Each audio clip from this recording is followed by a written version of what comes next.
अस्सलाम वालेकुम जी।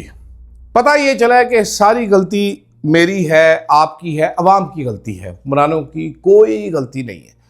आज मुतअद्दिद वज़ीरों ने ये बात बताई है कि जनाब ये जो महंगाई हो रही है, पेट्रोलियम की कीमत, ये जंग की वजह से हो रही है। एहसन वाहिद है, यंग रिपोर्टर है, उन्होंने हर वज़ीर को बताया कि सर जंग का तो इम्पैक्ट इतना आया ही नहीं है, तो आप लेवी बढ़ा रहे हो। उन्होंने कहा बस फिर अवाम टैक्स नहीं देती थी, अस्सी के, तो गलती आपकी है, गलती मेरी है।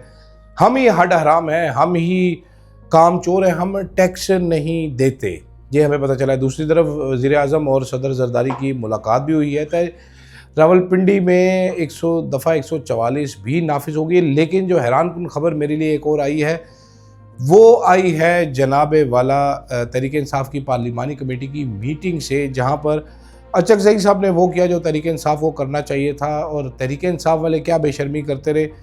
ये कहानी आपको ज़रूर सुनानी, बड़ी अहम कहानी है, ये बताऊंगा इस वीडियो में आपको। मैं हूं अदील राजा, आप देख रहे हैं मेरा यूट्यूब चैनल। सब्सक्राइब ज़रूर कीजिएगा जनाब। फीडबैक अगर देना चाहें तो आप दे सकते हैं। मेंबरशिप और सुपर थैंक्स की ऑप्शन भी आपके पास मौजूद है। खबर ये है जनाब कि 42 रुपये की समरी मज़ीद एक भेज दी गई है ओगरा की जानिब से पेट्रोलियम प्राइसेस में इजाफे की। पेट्रोल ऑलरेडी 417 रुपये फ़ी लीटर मिल रहा है आवाम को, 415 नोटिफाइड रेट है। ज़ाहिर बात है पेट्रोल पंप वाले फिर उसमें बढ़ाकर अपना मार्जिन रख के 1-1.5 रुपया महंगा ही बेच रहे हैं, हुकूमत के रेट पे नहीं बिक रहा।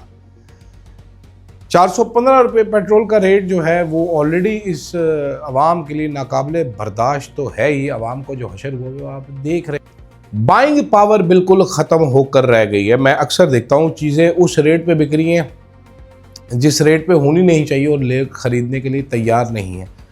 बसों के किराए बढ़ रहे हैं, बच्चों को स्कूल छोड़ने जाने की फ़ीस बढ़ रही है, हर चीज़ महंगी हो रही है। लेकिन इस हुकूमत के कान पर जूं तक नहीं रेंग रही। ये हुकूमत चिल में है, ये हुकूमत मज़े में है, इस हुकूमत को कोई फ़र्क नहीं पड़ता। आज एक मुनाफिक बाबा परवेज़ रशीद सेनेटर साहब वो फरमा रहे थे जनाब टैक्स के लिए है, ये ऐसे तो नहीं, लेवी तो IMF के कहने पर लगाई। IMF तो आपको कह रहा है जी टैक्स इकट्ठा करें। आप टैक्स क्यों नहीं इकट्ठा करें? आपसे टैक्स नहीं इकट्ठा हो रहा तो आप, एक कोई सरकारी बाबू ने आपको बता दिया कि सर 1000 अरब तो लेवी लगा के निकालते हैं ना सीधे सीधे, आपने IMF को पेश कर दिया कि सर 1000 अरब हम लेवी निकाल के लगा के दे सकते हैं।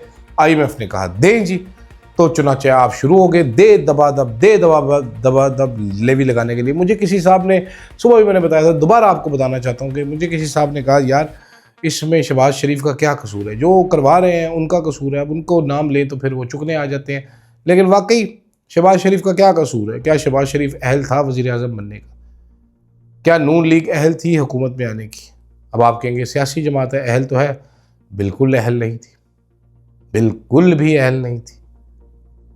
ये जो 42 रुपये का इजाफा ओगरा ने बनाकर भेजा है, ये ऐन उसके मुताबिक है जो IMF को हमारी हुकूमत ने कमिटमेंट दे रखी है कि जनाबे वाला आपने 160 रुपीज़ लेवी करनी है। इस टाइम 118 रुपये तकरीबन बनती है, तो 42 रुपये और डालेंगे तो जनाब ये 160 रुपये हो जाएगी। अल्लाह अल्लाह खैर सल्ला। तो आपको अगले हफ्ते पेट्रोलियम जो है, कभी उम्मीद है कि वो तकरीबन अभी 415 में 40 और डालेंगे तो कितने हो जाएंगे? 455, और 2 और डालेंगे 470, 457, 58, 459 रुपीज़ पेट्रोल मिला करेगा। 460 रुपये का लीटर पेट्रोल मिलेगा। और कसूर सारा आपका है। हमें ये बताया जा रहा है कि आप टैक्स नहीं देते, हालांकि पाकिस्तान जैसे मुल्क में ओवर टैक्सड मुल्क है, यहाँ पर हर चीज़ पे आप टैक्स देते हैं। आप कोई चीज़ खरीदते हैं उस पर आप टैक्स देते हैं, आप पानी की बोतल ख़रीदते हैं उस पर आप टैक्स देते हैं, आप कोई चॉकलेट ख़रीदते हैं उस पर आप टैक्स देते हैं, आप पेट्रोल डलवाते हैं आप टैक्स देते हैं। हत्ता के चोर बाजारी का ये आलम है कि आप बिजली का मीटर ख़रीदते हैं उस पर टैक्स देते हैं, और फिर उसका भाड़ा देते हैं, लाइन रेंट देते हैं, उस लाइन रेंट के ऊपर भी टैक्स देते हैं। और आज हमारा joker of a minister Awais लगारी साहब फरमा रहे थे कि बिजली मैं इतनी सस्ती करने जा रहा हूँ कि बस आप लोग बैटरी में भर के रातों को इस्तेमाल किया जाएगा। थोड़े से मिनिस्टर साहब को 2-4 झटके लगवाएँ ये, ताकि वापस जगह पे आ जाए, बिजली का रेट इनको पता चल जाए। तो सस्ते करने की बातें छोड़े, रेट मुनासिब ही कर दें तो बड़ी बात है, सस्ता ना करें, महंगा ही बेचते जाए। इस टाइम तो जीना हाल हुआ है। लेकिन फिर बात वही है जो मैंने कही हुई है, अवाम डिज़र्व करती है।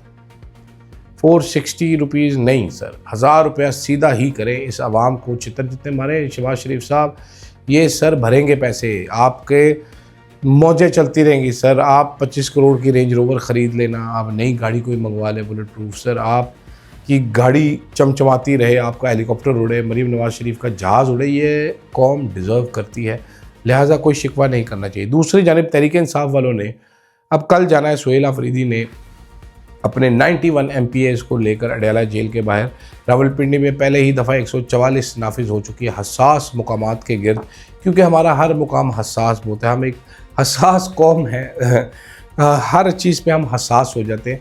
तो हसास चीज़ों के गिर्द जनाब वो दफ़ा 144 नाफिज हो चुकी है, लेकिन मुझे कोई इनसे उम्मीद नहीं। इस पर बात करेंगे मज़ीद सुबह। जो हैरत अंगेज़ चीज़ है, जो अफसोसनाक चीज़ है, वो ये है कि आज तहरीक इंसाफ की पार्लिमानी पार्टी की मीटिंग हुई।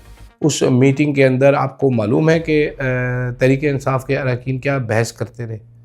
तहरीक इंसाफ के अरकान सोच रहे थे कि हमें पब्लिक अकाउंट कमेटियों में वापस चले जाना चाहिए, हमें दूसरी कमेटियों में जाना चाहिए। दूसरी कमेटियों में क्यों जाना चाहिए? दूसरी कमेटियों में इसलिए जाना चाहिए, वहाँ पर TADA बनता है। इमरान खान ने इनको कहा था सारी कमेटियों से इस्तीफ़ा दे दो। उस दिन से इन्होंने इस्तीफ़ा तो मरते क्या ना करते दे दिया है, लेकिन उस दिन से इनको तकलीफ़ है कि किसी तरीके से हम वापस पहुंच जाएं, कमेटियों में वापस जाके बैठ जाएं। इनसे रहा नहीं जा रहा। मेरी इत्तला के मुताबिक Mahmood Khan Achakzai stood up to them और उन्होंने कहा, यार इमरान खान ने कहा है, जो उसका हुक्म है उसको मानो, तुम्हें क्या ज़रूरत है इतनी जल्दी जाने की? इमरान खान से मुलाकात होगी, देख लेंगे। इस लेवल के बेशरम है ये तहरीक इंसाफ के MNAs, माजरत के साथ। क्या बंदा कह सकता है? इन्होंने क्या इमरान खान को आज़ाद करवाना है, इन्होंने क्या इमरान खान से मुलाकात करनी है? डिस्टर्बिंग ही लग रहा है मुझे सारा कुछ कि वो बंदा कैद है अपने असूलों की खातिर और पार्टी पीछे से उसको बेच के खा चुकी है। इसके अलावा कहा क्या जा सकता है? सुहेल अफरीदी साहब जो हैं वो आपने देख ही लिया है। मुराद सईद साहब का एक इंटरव्यू किया है शहजाद अकबर साहब ने, 1 घंटे का इंटरव्यू है वो। उनकी बातें सुने तो आपको पता चल जाता है, क्योंकि उनको कोसा जा रहा था कि जनाब ये हैं वो ताकत बिहाइंड सुहेल अफरीदी और इन्होंने लगवाया, तो उनको पता चल गया है। मुराद सईद ने खुद अपने सो मैनी वर्ड्स बता दिए कि उनकी क्या औकात है सुहेल अफरीदी को जब से पावर मिली उनकी नज़रों में, और वो कोई ओन नहीं करना चाह रहे उनकी हरकतों को, सुहेल अफरीदी को। मेरी इतला भी यही है कि वो कोई गुड टर्म्स पे नहीं रहे, और सुहेल अफरीदी साहब ने तो उनको जो पैगाम भेजा था कि आपकी वजह से इरिवर्सिबल डैमेज हुआ है तहरीक को, तो वहाँ से पता है पावर के अपने डायनामिक्स होते हैं। कभी ये मुराद सईद के बच्चे हुआ करते थे, आज ये बड़े लीडर बन चुके हैं।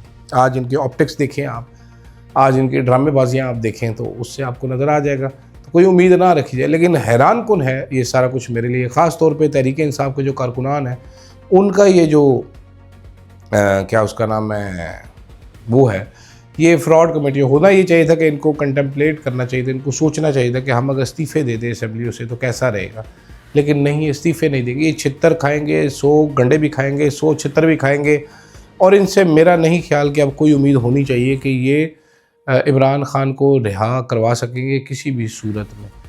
इमरान खान की बहनें कोशिश कर रही है। इमरान खान की बहन उज़्मा खान ने इस्लामाबाद हाई कोर्ट का मेडिकल बोर्ड का डिसीजन भी चैलेंज किया है। उसमें नवाज शरीफ वाली खबरें भी लगाई हैं कि शायद डोगर साहब को, शायद अदालत को, शायद सुप्रीम कोर्ट को शर्म आ जाए थोड़ी सी, और वो इमरान खान की फैमिली को शामिल करे और मुलाकातों का हुक्म दे। लेकिन याह्या अफरीदी साहब को कहाँ ऐसा होता है? ऐसे नहीं होता भाइयों, ऐसे नहीं हुआ करता। तो खैर, किस्मत में ज़िल्लत लिख दी गई है। हम इंतज़ार करते हैं, हम देखते हैं पेट्रोल मज़ीद कितना महंगा करते हैं शहबाज शरीफ साहब, कितना ही इस कौम को जलील करते हैं, क्योंकि ये कौम जो जलील हो रही है मेरिट पे हो रही है। आप सब लोग ये डिज़र्व करते हैं। तो देखते हैं जनाब, अब 42 रुपये की समरी है इस हफ्ते दोबारा। अब अगले हफ्ते जिस दिन पेट्रोल महंगा होगा, जुम्मे वाले दिन, फिर लोग कुत्तों की तरह लाइनों में लगेंगे और मुझे बड़ा मज़ा आएगा देख के। इस बार मैं हर पेट्रोल पंप के बाहर जाके वीडियो बनाऊंगा और इनको बेइज्जत भी करूँगी, शक्लें भी दिखाऊंगा कि ये वो बेगैरत बेशरम है जो अपना हक मांगने नहीं निकल सकते, लाइनों में लग जाते हैं पेट्रोल डलवाने के लिए। मुझे इजाज़त दीजिएगा जनाब, अल्लाह हाफ़िज़।